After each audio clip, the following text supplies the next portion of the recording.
warsanadaha soo socda way adigin lagaga bixi maayo iskala gurgur iyo qolo walaan lagaga baxayn oo lagaga dabaalay anana manihin kuwa maanta faraha badan loo jeediyo ku beer raqaye waxana ay ku energy cusub iyo dardar cusub ka sii qaaday kuna waa laba nin ku mashquulsan inuu wax dhaliilo iyo in ku mashquulsan horumar inaan qof aayana ma aqaan inaan qof iska amaanana ma aqaano maayirku shaqadiisiiba haystaa runtii waxaanu ceeboobi doonaa maalinta aragtaan cashuurtiinii oo la leeyahay ma awoodno inaan wax ku qabanno gudoomiyaha iyo maayirka waxa laga rabaa wixii uu ku ololeeyay un baynu ka rabnaa oo inuu tiranaynaa aynu u baahno kaliya waxa weeye inaynaan isku mashquulin aynu ku mashquulo inaynu magaaladeena dhisano haddaanu nahay beeralayda waxaanu keeni doonaa qaadhaan qiimo badan oo halkaa aynu taagannahay halkaa uga dhaqaajiyo waddada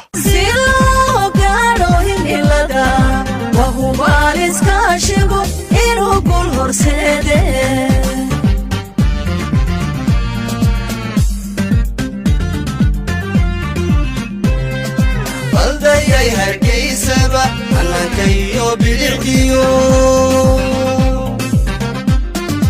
horumarka tisqaade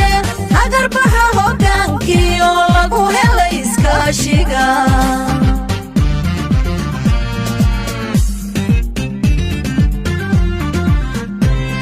hor alle magaaneen horu socod la taabtiyo caasimadku hirashadeen haddaynan codka u hurin dhalin hiilka qaran jecel danyartana u heegana dhalin hiilka qaran jecel danyartana u heegana waxaan xasuustaa maalintii halkan odayaashu ay ciidda dhigeen ay yidhahdeen annagu intayadii qabanna waa idinkan waxaanu nidhi waa guddoominay dowladda hoose haddaanu nahay ducadana soo raaciya ayaamuun baa ka soo wareegtay maantana 2 kilomitir oo inta qabateen oo aan muuqateen haddaan shaqadan weynee daamur saaridda alla qaban lahayn inaga fool xumaan lahayd baa qabsoontay waxaa indhuhu arkayaan in dadaal weyni socdo dadaal iskaashiya oo dadka reer Hargeysa ay iskaashanayaan gacmaha isu haystaan dhismaha magaaladooda tay tahay inaynu ku mashquulaana taa weeye horumar iyo wax wada qabsi iyo magaaladeena oo aynu dhisano waynu ogolaano inay magaalo caasimada tahay oo la wada leeyahay oo reer Soomaaliland oo dhanna ka dhaxaysa Soomaali oo dhan aynu ugu baaqin inay yimaadaan oo ay degaan oo ay maal gashadaan oo ay nagula noolaadaan riyadu waa saas weeye magaalada quruxda badan ee wanaagsan ee iska daa reer Soomaaliland Soomaali oo dhan ku filaan doonta ayaynu dadaalkeedii iyo dhismaheedii wadnaa dadkuna waa laba nin ku mashquulsan inuu wax dhaliilo iyo in ku mashquulsan horumar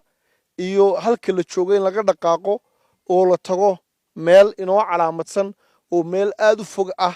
waayo Hargeysa inaynu u aastayno ay noqoto caasimadii Jamhuuriyadda Soomaaliland waxay u baahan tahay juhdi aad u fara badan waxay u baahan tahay lacag aad u fara badan adduunkuna waa ina hagraday oo niman inay wax inala qabtaan sanadka maanta horena inoolama soo qaban imikana diyaaro amaaha laakiin dadka reer Soomaaliland hadday midoobaan oo walaalo noqdaan oo ay isaqbalaan oo ay magaaladooda ka go'naatay inay dhistaan maalmaha kamid adduunka waxaanu ka oran doonaa tan waa nala dhisi weydeen anagu adduunka kamid ah laakiin intaanu isku tashanay ayaanu dhisanay oo qurxisanay oo caasimad tahay halkaynu doonaynay inaynu nin yiri adduun baanu faanayaan oo nin wax qabsaday oo bariye iska daayay halka waxaynu ku dul taaganahay waxa weeye cashuurteeni guddiga horumarinta labada degmo Koostigay Axmed Dhagax dadaalkii bixiyeen hay'adeena maartay wadooyinka baabuurtooda inay nasiiso ciidda dhigto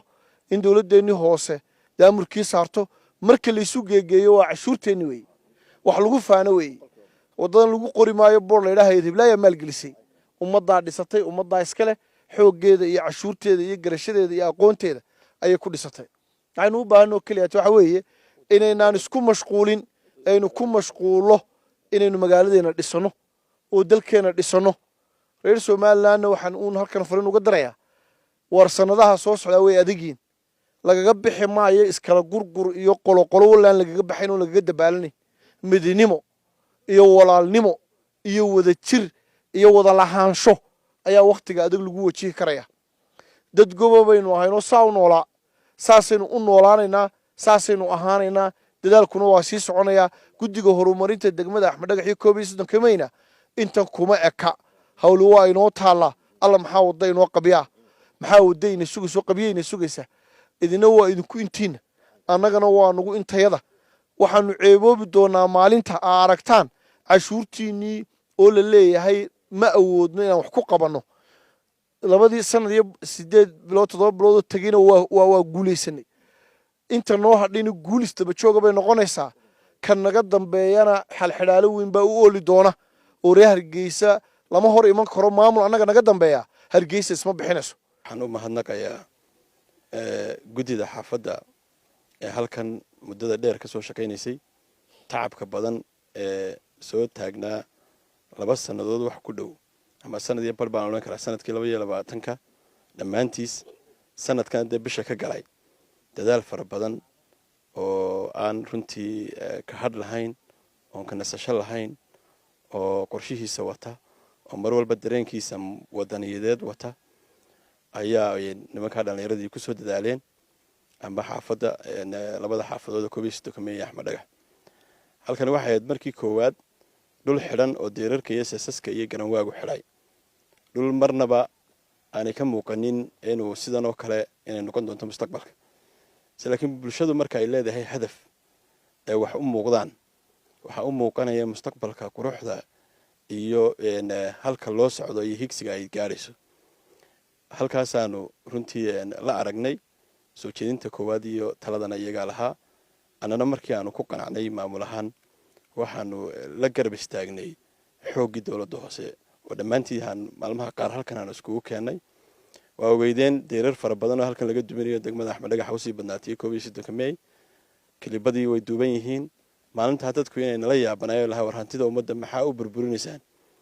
baa laga yaabaa maanta laakiin inay si kala u hadlayaan baa suurtagal oo ay leeyihiin sida kale ay tahay waxa soo kordhiseen qurux iyo bilic magaaladan Hargeysa ku soo biirtay oo qof walibana isku dayayo in uu u soo daawasho tago galabtada halkan timaado oo aad lugayso waxaad arkaysaa daafaha magaalada Hargeysa dadka kala yimid oo u daawasho yimid tacabkanina meel kale kama imanin waa dadaalka ragga halkan ka hadlay ee qiimaha badan leh injineerka iyo ugu horeeyaan siyaasiga weyn ee magaca horumarka iyo degmada u jeedsaday Mustafa Qodax oo runtii leeyahay aad iyo aad badan maasantay dadaalka ay geliseen waxaan aad iyo aad ugu mahad celinayaa madaxda dawladda hoose oo koow ka yahay gudoomiyaha golaha deegaanka ahna maayirka caasimadda Cabdikariin Axmed Mooge maayirka xigeenka iyo xogayaha dawladda hoose iyo labada gudoomiye degmo ee Axmed Dhagax iyo 31 May oo wadadani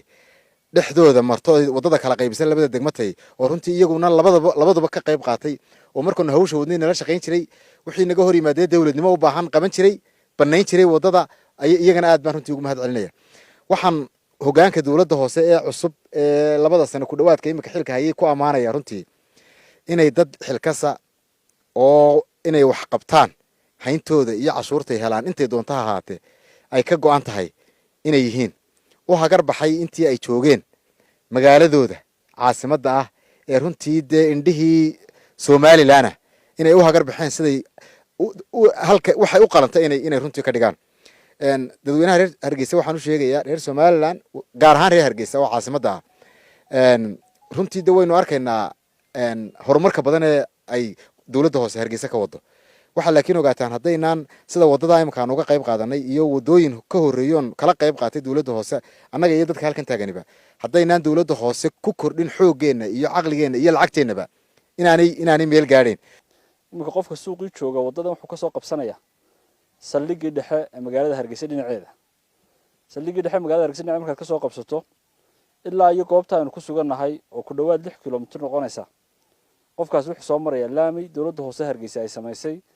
muddadii markaa 2022 oo saldhigga dhexe markaad ka soo dhaqaaqdo aad timaado Faarax Omar haddana wadadana toos soo qabsanaysa intaaba dhammaanteed asfal baa la saaray waxaana markaa qabatay oo ka shaqeysay dawladda hoose Hargeysa qorshahayguna waxa weeyaan in xoogga la saaro wadooyinka saxmadda ka fudaydinaya magaalada isku xidhaya sidoo kale degmooyinka wadada quruxda badan iyo wadooyinka kale ee caasimadda iyo degmada Axmed Dhagaxba ka socda iyo 31 Mayba waxa asal u ah oo sal u ah cashuur bixinta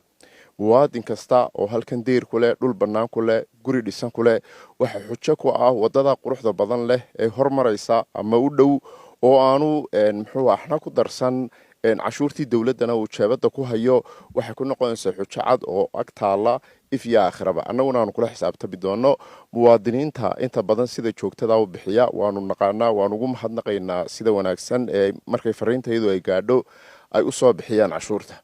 sidaa awgeed muwaadin waxaanu kaa codsanaa kuna soo jeedinaa inaad si degdega iskaga soo bixiso cashuurahaaga dhulka bannaan baloogyada baloodhka iyo dhammaanba guryaha dhisan ee aad ku leedahay xaafadan ay muxuu ahaa wadadu martay haddaanu nahay beeralayda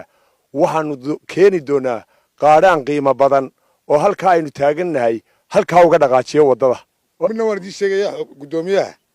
iyo maayarka waxaa laga rabaa wixii uu ku ololeeyey un baynu ka rabnaa waynu u tiranaynaa un laakiin wax kaloo dheeraabay kama gelin runtii waddadani waa waddo halbowla u ah labada degmo ee degmada 31 May iyo degmada Axmed Dhagax taasoo ay labada degmaba runtii ka faa'iideysteen waxa kale oo aad waliba wadadan runtii bilowgeedu ay ka soo bilaabantay ilaa maxkamadda Hargeysa ee degmada taasoo Imperial ilaa bridge-kii Hargeysa soo dul martay ilaa halka aynu taagannahay guud ahaan haddii wadada la isu geeyo waxaan qiyaasayaa inaanay 6 kiiloomitir aanay ka yareen wadadaas waa horumar fiican iyo wax wanaagsan oo inoo qabsamay dhammaanteen